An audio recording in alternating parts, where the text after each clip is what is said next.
Certains ont l'impression qu'on a bradé les autoroutes.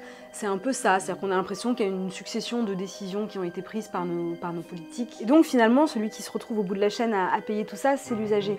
Je vais travailler en fait, et je paye tous les jours le péage, le matin et le soir en revenant. Voilà. C'est quand même 40 à 50 € par mois, oui. On paye déjà l'essence, il y a tout ça à payer. Franchement, 1,70 €, c'est trop.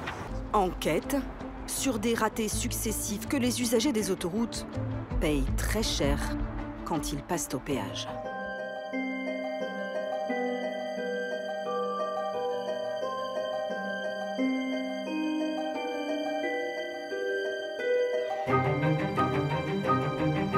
Vinci, Eiffage et le groupe Abertis se partagent 94 % du réseau concédé. Il y a encore un tout petit pourcentage de réseaux qui appartiennent à l'État, mais 94 %, c'est énorme. Ça fait que vous êtes serein, finalement, si vous sauriez. On est concessionnaire de l'État, on exécute nos contrats et du coup, on est très serein.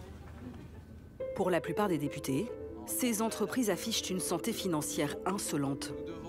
L'inspection générale des finances parle de surprofit, de surrentabilité, 12 % pour Vinci et Eiffage. Les autoroutes sont chères, les bénéfices des sociétés autoroutières augmentent, la question des montants des dividendes versés aux actionnaires se pose. Notre groupe Renaissance défend une position médiane qui repose sur une nécessaire renégociation des accords de concession et plus particulièrement sur leur durée. Ce qui ressort des différents rapports depuis des années en fait, c'est qu'effectivement ces sociétés concessionnaires d'autoroutes gagnent des bénéfices records. Donc les sociétés concessionnaires d'autoroutes ont gagné 3,9 milliards d'euros en 2021. Comment l'État, d'une manière ou d'une autre, peut en profiter? Est-ce qu'il n'a pas été un peu négligent? Est-ce qu'ils n'ont pas été ils sont pas été trop loin en leur faisant ce entre guillemets cadeau, comme on dit? C'est effectivement la question que nous on essaie de poser aujourd'hui. Avant 2005, ces sociétés concessionnaires étaient moitié publiques, moitié privées, c'était un mélange. Progressivement, l'État a commencé à vendre à partir de 2002 les premières parts.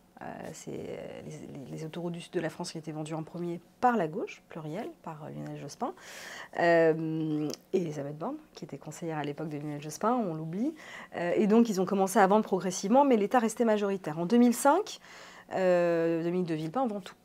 Voilà, il décide de tout vendre parce qu'il faut désendetter la France. 9 jours après sa nomination, il fait une annonce lors de son discours de politique générale qui le poursuivra toute sa carrière. J'ai en outre décidé de poursuivre la cession par l'État de ses participations dans les sociétés d'autoroutes. En fait, en 2006, ils ont fixé un seuil en disant la société est rentable à partir de tant de pourcents, c'était autour de 7,6 %. Au-delà de ça, on considère qu'elles sont trop rentables. Tout le débat, il est là-dessus.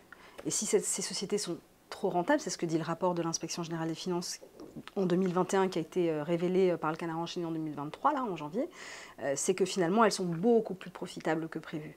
Et donc le débat actuel, c'est est-ce qu'il faut du coup rompre ou revoir ces contrats parce qu'il y a du surprofit. Est-ce que les avocats justement de ces sociétés concessionnaires d'autoroutes ont été très très bons et qu'effectivement ils ont signé des contrats qui leur étaient très favorables et qu'ils ont été très très bons négociateurs, ce qui est tout à fait probable, ou est-ce qu'effectivement il y a eu de la part de l'État une négligence ou en tout cas un cadeau ou en tout cas très vraisemblablement l'État n'était pas en position de force pour cette négociation? On se rend compte tout au long de cette enquête qu'effectivement l'État est extrêmement contraint par la partie en face. C'est-à-dire qu'il n'y a pas de clause de revoyure, comme on dit. Et c'est effectivement la question, c'est est-ce que effectivement l'État aurait dû prévoir une clause de revoyure au vu des bénéfices colossaux qu'ils font?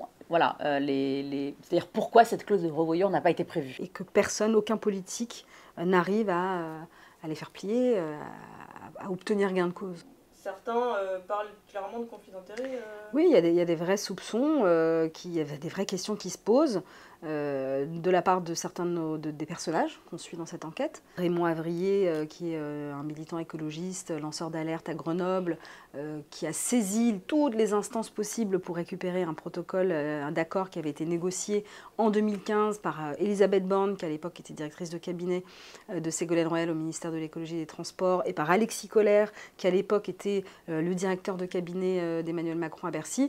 Ils ont négocié un protocole d'accord avec les sociétés concessionnaires d'autoroutes. Raymond Avrier demande à récupérer ce protocole. Il saisit les instances, il a le droit de le faire.